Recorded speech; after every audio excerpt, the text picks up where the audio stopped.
Welcome to ETM 260 Computer Aided Design. This is lecture 11, Drawing Tools in NX. This video is complemented by the PowerPoint given. When invoking the draft environment, it is essential to have the proper units, which correspond to the object units. Then make sure to select the proper drawing size. For our purposes, we will be using this given size, which corresponds to the letter size paper. Let's start by creating a new drawing using the tool wizard. Click on the new icon. The window will show. Tap into the drawing environment. Under relationship, select reference existing part. Since the part that we're going to use was created in millimeters, we're going to keep the units in millimeters. The size of the sheet that we're going to use is going to be A4, which is the one for the letter size. And then since we're going to use a reference size, we're going to browse and we're going to open articulation rod. Click OK. And then click OK again. By default, NX has a specific template to follow. If you need to fill it up, produce all the information here, or we will see how to populate this block later on. Notice that the articulation rod that we used previously is loaded automatically into the drawing. We're gonna start with the wizard. Click on next.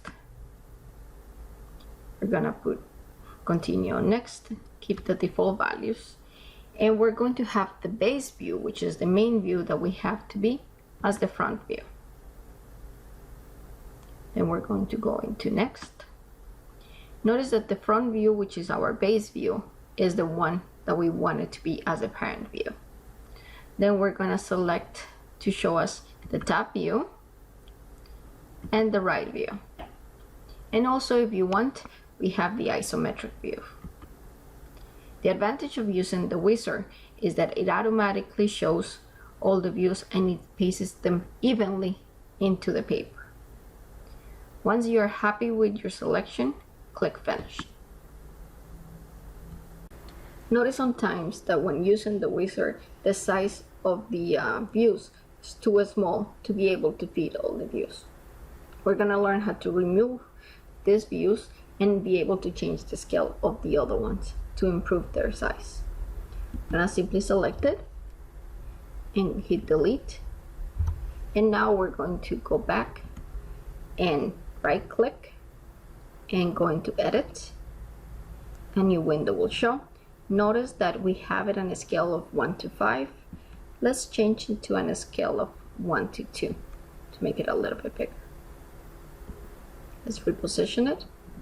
Notice that because this is the base view, the upper view will be moved in the same way. Let's do the same process, edit, and let's change it to the same scale. You want to make sure that all the views have the same scale, unless it's a detailed view, which we will see later. Notice that in this case we have borders of the views, which makes the drawing a little bit more confusing. We're going to remove those borders. Go into Menu, Preferences, Drafting, and at the border, unclick the display and hit OK. Notice that now the drawing is a little bit easier to see and we will be able to dimension it properly. If you want, you could also change the aspect of the view. Simply select the view, right click, and click on Settings. As is seen over here is the default behavior given by NX. However, you could change the configuration by going into the different parts that you have over here. Things that you might be interested in changing are, for example, how the visible lines are shown, what are the thickness that they have. You could change that particular value. You could also have how the hidden lines are shown. You could have them as invisible, you could have them as dashed, and you could change also the thickness that they have. You could also change many other features. For example, we change the hidden lines. Notice now that they all show hidden. Before they were completely invisible.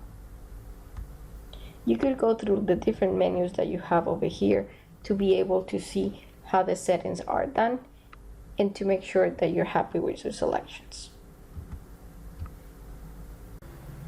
The next step when creating a drawing is to provide the dimensions. The dimensions are given on these menus. You could start with linear dimensions, and you will do it similar of how you did the sketch. If you selected the proper sizing, the numbers will be visible at this moment. You could provide dimensions in this way.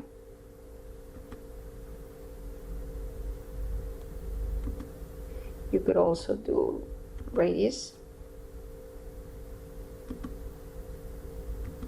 or diameters, so on and so forth. Okay, make sure that you use the techniques that you learned in the previous lecture to create a proper drawing for this particular part. Let's now go over some techniques to change the style of the dimensioning. For example, in this case, these dimensions are given in diameter. Let's see we want to give it as radius. You could simply select the dimension, right click, and go into edit. For the radius, you could change it in two ways. Over here, change from diameter to radius, or in this new window, you could go from diameter to radius. Once you're happy with your selection, press close. Notice in this case, we have the dimension text to be vertical and the other ones are horizontal. If we want them all to be the same, simply right click, go into edit, and let's change the orientation. It's given by this icon, select horizontal. Now notice that the value is horizontal. Once again, once you are done, press OK. If you simply want to change the location of your dimension, simply click it and move it to the desired location that you want. If you want to add amounts of tolerances, we do the same process. Right click, edit, and then we're gonna add tolerance. If you notice the tolerance is given on this icon, we could add it depending on the features that you require. We could have bilateral tolerance, or you could have different from the top and the bottom, or so on and so forth. So let's make it that is symmetrical, and we could change the value of the tolerance. Let's see, to be 0.05. Once you're done with the selection, press close. So now notice that the information is being provided. Let's now go over how to create all the type of views. Let's go into a file, new. We're going to go into drawing, and we're not going to do it from a reference part, but we're going to use standalone. We're going to go into millimeters and select A4. Click OK. We're not going to populate the title block. And then what we're going to do is, the first thing is, when you do not have a reference part, you need to always insert a base view. We're going to click on base view, and a menu will be given. If you notice, we're going to select a part that you would like to use. In this case, we're going to select the piston and click OK. If you see, this is the view that is by default chosen, which in this case is the top view. This scale is given 1:1, and you could change it depending on how much information you will want to add. We're going to keep it in 1:1, and we're going to select where we want to place this view. I'm going to click it right here.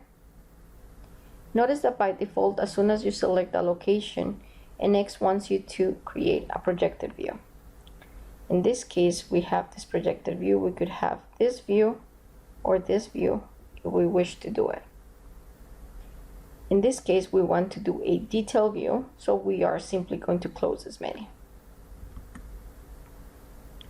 What we want to do is we want to create a detail view. We want to provide the detail of this part of this view so that we could add dimensioning without being too close together. Before we do that, we're going to remove this border. So we're going to go back to Menu, Preferences, Drafting, and we're going to remove the border. We now want to create a detail view. A detail view is necessary when the space is too small to provide the necessary dimensions. We want to create a detail view of this area over here to be able to add all the dimensions. In order to create a detail view, we go to this icon and it gives us two choices, either by circular or by rectangular back corners. We could simply use a rectangle and we're going to just select this area. Notice that it takes that area and it creates only that section. It provides the scale, which in this case is 2:1, and if you want, you could modify it 2:1. If you want a different ratio, we could say, for example, 3:1. Once you have created it, then simply select the location where you want to place it. Notice that we could see the information. Detail A indicates that this section is labeled A and it shows the scale. It is always necessary in a detail view to have a letter that corresponds to the main view and a scale that indicates how it relates to the original view. Once you have created this detail view, then you could start dimensioning using the tools that we learned previously. We're now going to learn how to create section views. Let's go to File, New. Let's follow the same process. We're not going to populate the title block. We're going to add a base view. And we're going to browse for the file called Casting. We're only going to add the top view and keep the scale as is given. We're not going to do a projection view since we're going to create a section view. A section view is a view that allows us to see what happens inside of the part if that is not visible from the other views. Before we create the section view, we're going to remove the borders and we're going to change the scale to make sure that the section view fits. Let's remove the borders. And now let's change the scale to 1:2. Gonna move it a bit. Now what we want to do is create a section view. If you want the section view to go through the whole body, we're gonna select section views. Notice that it provides us a horizontal or a vertical line dependent of the location. So first thing that you have to do is select the location. Then notice that you could select either a vertical section or a horizontal section. You could either have it that is oriented going downwards or have it upwards, depending on your selection. For this particular casting, we're going to select the bottom part. Click Close. Now let's relocate the views so that we could see them better. Notice that every single part that was touched by the cutting plane is now hatched, and everything that is not cut is white solid. If you want to have a section only of a certain part of the object, you could do so by creating a section line. Let's say you only want a section from here to here only. You're done with your definition. Then this is the new plane. You will not cut anything that is outside of that particular plane. To create the view, go to Section Views, and for the definition, use Select Existing. Select the existing view, and now you could create. So we're gonna do as before, we're gonna create it in the bottom so we can see it, and then we're gonna move our selections so that we could see it. Notice in this case, it only does the cut of the section that we selected. Let's now learn how to make a drawing of an assembly. In order to do that, let's open the assembly in the assembly environment. Once you have the assembly, make sure that you have done the exploded view as desired. Go to Assembly, go to Exploded View, and over here go into Explosion 1. Once you have the exploded view, simply go into File, and in the Start, go to the drafting environment. Follow standard size, A4, scale 1:1, which could change later. Go into OK. We're gonna follow the wizard. Next, make sure that when you are doing exploded assemblies, the main view is gonna be trimetric. Go into Next, and make sure to remove the projected views, and then click Finished. This will give you the exploded view for your assembly. Once again, let's move it, and let's remove the boundary.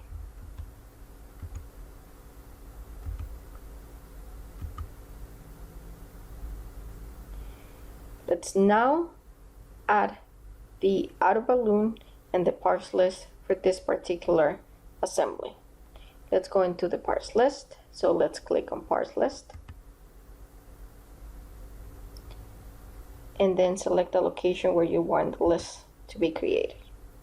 Notice that it gives you the quantity of each of the parts that you have with the original name that you save it as and the part number. To create the outer balloon, simply click on outer balloon and select the parts list. Then say OK. And notice that now the balloons are created, indicating which part goes with what particular number that it was pre-assigned by an X. This is the easiest method to create an assembly drawing for an assembly that you have exploded. Notice that it is always recommended to have a parts list and balloons to associate the parts list with the assembly. This is the end of Lecture 11, Drawing Tools in NX. Complete all the required quizzes, review the material given in the PowerPoint and Chapter 13 from your textbook, and be ready to start class assignments.